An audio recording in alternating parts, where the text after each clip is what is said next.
আমার চ্যানেলে নতুন হলে অবশ্যই চ্যানেলটি সাবস্ক্রাইব করে বেল আইকনটি প্রেস করে অবশ্যই পাশে থাকবেন। এডুকেশনাল ক্রিয়েটিভিটি চ্যানেলে সকলকে স্বাগত। আজ যে গুরুত্বপূর্ণ বিষয়ে আলোকপাত করবো সেটি হলো 2009 প্রাইমারি নিয়োগ সংক্রান্ত। অনেকে জিজ্ঞেস করছেন 2009 প্রাইমারি নিয়োগে কোনো সুযোগ রয়েছে কিনা। আমি ইন্টারভিউতে গিয়েছিলাম বা আমার এ হয়েছিল ওই হয়েছে, আমার কাট অফ বেশি আছে, এই সমস্ত অনেকে মেসেজ করে চলেছেন যে নিউ আপডেট কী রয়েছে এই বিষয়ে। তো আপনারা জানেন জাস্টিস বিশ্বজিৎ বসুর এজলাসে এর আগে কিছুদিন আগে যখন প্রাইমারি ম্যাটার উনি দেখছিলেন, সেখানে একটি এর গতি হচ্ছিল যে উনি ব্যাপারগুলো একসঙ্গে দেখবেন, এরকম একটি ব্যাপার। কিন্তু জাস্টিস সৌগত ভট্টাচার্যের বেঞ্চে 2009 নিয়ে কি হচ্ছে। তো 2009 নিয়ে মালদা, হাওড়া, উত্তর চব্বিশ পরগনা, দক্ষিণ চব্বিশ পরগনা মূলত নিয়োগ সংক্রান্ত বিভিন্ন মামলা রয়েছে, এবং মালদা, হাওড়া এবং উত্তর চব্বিশ পরগনায় একাধিক নিয়োগ হয়েছে কিছুদিন আগে, আমরা কিন্তু জানি এই বিষয়ে। তো এখন এই বিষয়ে এর আপডেটটি কোন পরিস্থিতিতে রয়েছে আর মামলাগুলো কী পরিস্থিতিতে রয়েছে সেইগুলো আমরা জেনে নেব। প্রথমে আমরা চলে আসি হাওড়ার ক্ষেত্রে একটা জিনিস আমরা লক্ষ্য করেছি, কিছুদিন আগে একটা মামলা হয়েছিল, সেই মামলায় নাকি রটিয়েছিল যে 2009 সালে যে হাওড়ার রিক্রুটমেন্টগুলো সম্পূর্ণই বাতিল হবে, এরকম একটি খবর কিন্তু রটেছিল। অনেকে মেসেজ করছিল সত্যিই কি হাওড়ায় নিয়োগ বাতিল হবে। না, এই নিয়োগ বাতিল হবে না, এমনটাই বলতে পারি। কারণ এমনকি মালদারও কোনো ক্ষতি হবে না, আপাতত উত্তর চব্বিশ পরগনার ক্ষেত্রেও কোনো ক্ষতি হবে না। হাওড়ার ক্ষেত্রে স্পেশালি মামলা হয়েছে যেখানে বলা রয়েছে টাকা দিয়ে বা ব্যাকডোর দিয়ে লো কাট অফের ক্যান্ডিডেটরা চাকরি পেয়েছে, সেই ঘুরে ফিরে মামলা কিন্তু সেই লো কাট অফের দিকেই যাচ্ছে। তো এখানে কিন্তু ডেট বেঁধে দেওয়া হয়েছিল 2024 এপ্রিল মাসের 25 কি 26 তারিখ ডেট দেওয়া হয়েছিল, এর মধ্যে যারা রিট ফাইল করবে তারাই সুযোগ পাবে। তো এরকমটি ডেট বেঁধে দেওয়ার পরে সেটা কনসেন্ট অর্ডার। এখন বলছে তুমি এসেছো আমার ব্যাকডোর থেকে চাকরি পেয়েছে, আমার হাই মার্কস রয়েছে, আমাকে চাকরি দিতে হবে, টাকা দিয়ে চাকরি পেয়েছে, এমনটা বলছো। কিন্তু জাস্টিস রাজাসাগর মান্তার বেঞ্চে যখন এই মামলা শুনানি হয়েছিল, পশ্চাৎকে সেখানে চেপে ধরা হয়েছিল, যদি তুমি সুযোগ দাও নাই আমি সিবিআই তদন্ত দিয়ে যা করার আমি করব। তখন হয়েছিল, তখন তারা কোথায় ছিল? তখন কিন্তু হাওড়ার ক্ষেত্রে প্রথম কনসেন্ট অর্ডার হয়েছিল। তাহলে এখন গিয়ে বললে তো হবে না। তো সেই জন্য এই হাওড়ার মামলা দাঁড়াবে না। সেই জন্য এই মামলায় যখন ওই অর্ডারটা তুলে ধরা হবে বা ওই সমস্যাগুলো তুলে ধরা হবে, সেই সমস্যার কিন্তু একটা সমাধান হয়ে যাবে। এবার এসে উত্তর চব্বিশ পরগনার ক্ষেত্রে, উত্তর চব্বিশ পরগনায় 2009 রিক্রুটমেন্টে প্রায় 837 কি 17 জন, 870 কি 69 জনের নিয়োগ প্রক্রিয়া সম্পন্ন হয়ে গেছে। তো সেখানে কিসের জটিলতা কি রয়েছে, না এখানে সুপ্রিম কোর্ট থেকে অনেক কিছুই ঘুরে এসেছে, সেহেতু এখানে আর ক্ষতি হওয়ার কোনো প্রশ্নই নেই। কিন্তু যে নতুন মামলাগুলো রয়েছে সেই মামলাগুলো কিন্তু ডিসমিস হচ্ছে, সেই মামলাগুলোর ভবিষ্যৎ কিন্তু ভালো না। কিছুদিন পরে আবারও একটা মামলা থাকবে, বা গত কয়েকদিন আগে একটা মামলা ছিল, সেই মামলাগুলো কিন্তু একের পর এক ডিসমিস হতে চলেছে। সেগুলোর তথ্যগুলো আপনাদের দেখাবো, অর্ডার কপি সহ বিস্তারিত আমি কিন্তু সব কিছু দেখিয়ে দেবো আপনাদেরকে। তো আপনারা বুঝতে পারবেন, সেই জন্য যারা চাকরি করছেন যারা নিশ্চিন্ত থাকবেন, এবং যারা নতুন করে মামলা করছেন বা মামলা করে আছেন সেখান থেকে বেনিফিট পাওয়াটা খুবই কষ্টের। কিন্তু এটা আমার মনে হয়, যেহেতু কোর্টের অ্যাপ্রোচ দেখে যেটি মনে হয়েছে বর্তমান সময়ে, কারণ যেহেতু একটা কাট অফ ডেট বেঁধে দেওয়া হয়েছিল, সেগুলো সুপ্রিম কোর্ট থেকে ঘুরছে, হাইকোর্ট থেকে ঘুরছে, সেই জন্য এইগুলো নিয়ে আর ভালো কিছু আশা করা যায় না, এমনটাই আমার মনে হয়। এবার আসি মালদার ক্ষেত্রে। মালদার ক্ষেত্রেও 119টা শূন্যপাত ছিল। তো এরকম একটি মামলা হয়েছিল আপনারা জানেন, কিন্তু রিসেন্টলি সেই মামলাগুলোও কিন্তু গতি হারাচ্ছে।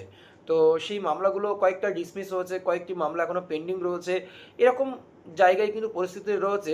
সেখান থেকে যেহেতু কাট অফ ডেট একটি ছিল, সেই কাট অফ ডেটের উপরে বেস করে বিচারপতি আর নতুন কোনো অর্ডার বা সেই কাট অফ ডেটকে বাড়াতে চায় না, বা লো কাট অফ যারা রয়েছে যারা চাকরি করছে সেখানে হস্তক্ষেপ করতে চায় না, যেখানে একটা কনসেন্টের ব্যাপার ছিল, ওই জন্য এই ব্যাপারটাগুলো ডিসমিস হচ্ছে। এবার দক্ষিণ চব্বিশ পরগনায় আসি। দক্ষিণ চব্বিশ পরগনার ক্ষেত্রে কিন্তু কিছু মামলা এখনও সুপ্রিম কোর্টে এসএলপি হিসেবে পেন্ডিং রয়েছে, তার জন্য দক্ষিণ চব্বিশ পরগনার সমস্যাটা কিন্তু মিটছে না। তো এই সমস্ত জায়গায় এই পরিস্থিতিগুলো রয়েছে। তো যারা চাকরি করছেন 2009 রিক্রুটমেন্ট থেকে, তারা নিশ্চিন্তে থাকুন। আর 2009 রিক্রুটমেন্ট থেকে যারা মামলা করেছেন তাদের গতি কি হবে বলা যাচ্ছে না, কিন্তু আমার মনে হয় যে খুব একটা ভালো কিছু হবে না। আর 2009-এর যারা শিক্ষক শিক্ষিকায় রিসেন্টলি চাকরি পেয়েছেন, যাদের বিএড ডিগ্রি রয়েছে, তাদের কিন্তু একটি ভালো খবর রয়েছে। তো তাদের জন্য ভালো খবর আসতে পারে, কিন্তু সেই ভালো খবর কিন্তু কোর্টের মাধ্যমে হয়ে আসতে হবে, এমনটাই বলা যেতে পারে। এই হচ্ছে আপডেট।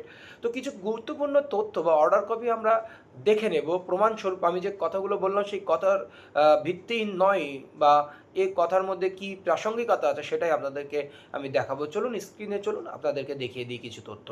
অর্ডার কপিটি হচ্ছে হাওড়ার ক্ষেত্রে ডিপিএসসি হাওড়া 2009 রিক্রুটমেন্টের এই অর্ডার কপিটি।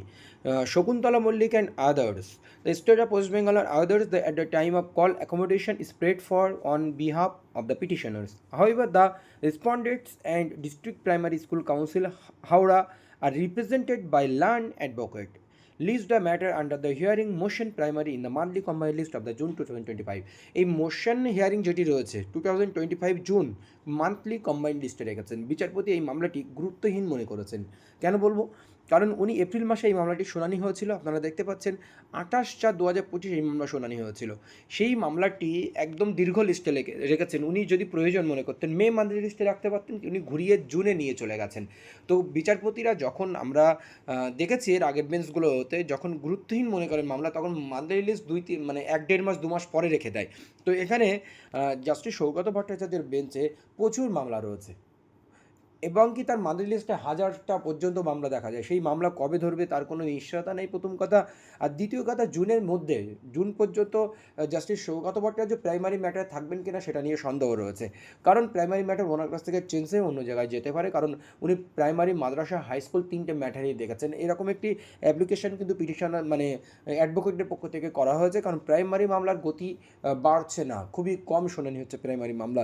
সেই জন্য উনি প্রাইমারি ম্যাটারে নাও থাকতে পারেন, সেই জন্য জুনে রেখেছেন, যার গুরুত্ব কম হতে পারে, এরকম একটি জায়গায় রয়েছে।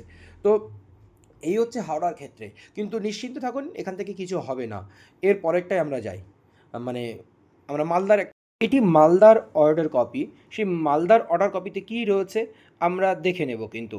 তো এখানে আপনারা রাখি চক্রবর্তীর একটি মামলা ডিভিশন বেঞ্চের একটি অর্ডারকে ভিত্তি করে এই অর্ডারটি দেওয়া হয়েছে। Today, if court gives direction upon the concerned respondent authorities to give appointment to the petitioner in the post of primary teacher in the district of Malda, in that event cut-off date 25 April 2025, which was fixed by the coordinate bench while order date 26 April 2024, has to be relaxed. Such scope is no more left open in view of issuing being decided Rakhi Chakraborty. Relevant part of the order of Honorable Division Bench Rakhi Chakraborty is quoted below. In fact, the petitioner intended to avail the benefit of the judgment dated 26/4/2024. The moment the court has restricted the benefit at a particular date, the said order attained finally having passed in presence of the parties. Such date is inflexible and benefits can only be extended to such person who comes within the ambit thereof. That cannot be extended to the others solely on the ground that they stand on the same footing that of the others. In view of aforesaid discussion, no relief can be granted to the petitioner. Petitionerদের কোনো relief দেওয়া হলো না, cut off ডেটের মধ্যে আসতে পারেনি বলে। Hence the writ petition is to dismiss. There shall be no order as to cost. আর এই হচ্ছে আপডেট, কারণ এখানে ডিভিশন বেঞ্চ অর্ডার দিয়েছিলেন যে দুটি যোগ্যতা থাকতে হবে, তার কিন্তু কাট অফ ডেটের মধ্যে আসতে হবে আর পূর্ণাঙ্গ যোগ্যতা থাকতে হবে, এরকম একটি শর্ত কিন্তু ডিভিশন বেঞ্চ দিয়েছিল। সেই শর্ত পূরণ করতে না পারলে এই মামলাগুলো কিন্তু ডিসমিস হয়েছে জাস্টিস সৌগত ভট্টাচার্যের বেঞ্চ, আপনারা দেখতে পাচ্ছেন। এ হচ্ছে বর্তমান আপডেট রয়েছে 2009 রিক্রুটমেন্ট নিয়ে। যারা চাকরি করছেন 2009 থেকে নিশ্চিন্তে চাকরি করুন, কোনো ক্ষতি হবে না, চাকরিতে গুজবে কান দেবেন না। যেখানে যে যাই বলুক না কেন, হাওড়ার ক্ষেত্রে যে মামলা হয়েছে টাকা নিয়ে চাকরি বাকরি, এই মামলাতেও কিছু হবে না, নিশ্চিন্তে চাকরি করুন। ধন্যবাদ।